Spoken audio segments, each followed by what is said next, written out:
বন্ধুরা, আমি আশরাফুল 99 আছি আপনাদের সাথে। আজকে আমরা চলে এসেছি হাইলাপিঠা হাটে। হাইলাপিঠা মূলত আঞ্চলিক ভাষা, শুদ্ধ ভাষায় বলা হয় সালোয়া পিঠা। আমি আঞ্চলিক ভাষায় কথা বলবো যেন কারো চিনতে অসুবিধা না হয়।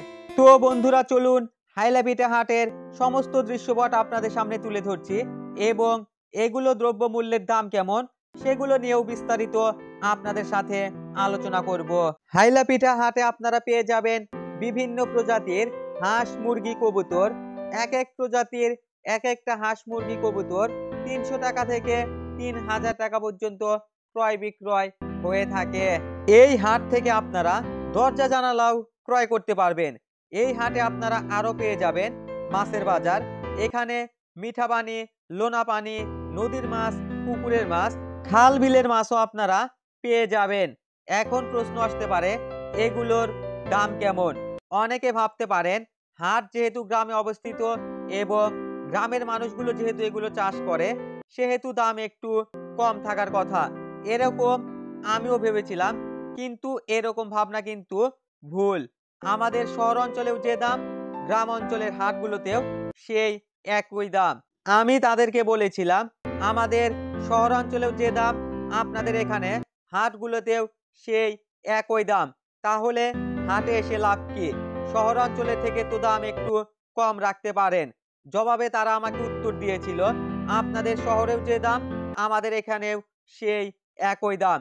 কিন্তু এখানে তফাৎটা, আপনারা শহরে পাচ্ছেন ফরমালিনযুক্ত ভেজাল মিশ্রিত দ্রব্য, কিন্তু আমাদের হাটে পাচ্ছেন টাটকা, ফরমালিন ছাড়া, ভেজাল ছাড়া সকল দ্রব্য।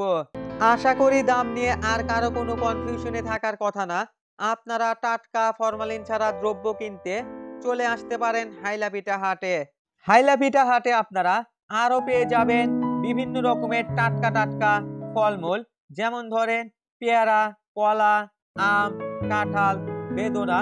মোট কথা সকল প্রকারের টাটকা ফলমূল পেয়ে যাবেন এই হাইলাপিঠা হাটে।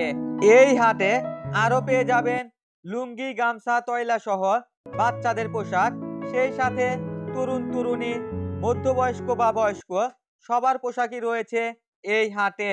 এই হাটে আরো রয়েছে একদম ফ্রেশ, কোনো প্রকার ভেজাল ছাড়া হলুদের গুঁড়া, মরিচের গুঁড়া, হজের গুঁড়া সহ বিভিন্ন রকমের মশলা। ক্ষুধা লাগলেও সমস্যা নাই, এই হাটে কিন্তু আপনারা মুখরোচক সকল খাবারও পেয়ে যাবেন। আজকের মতো এখানেই বিদায় নিচ্ছি। সবাই ভালো থাকবেন।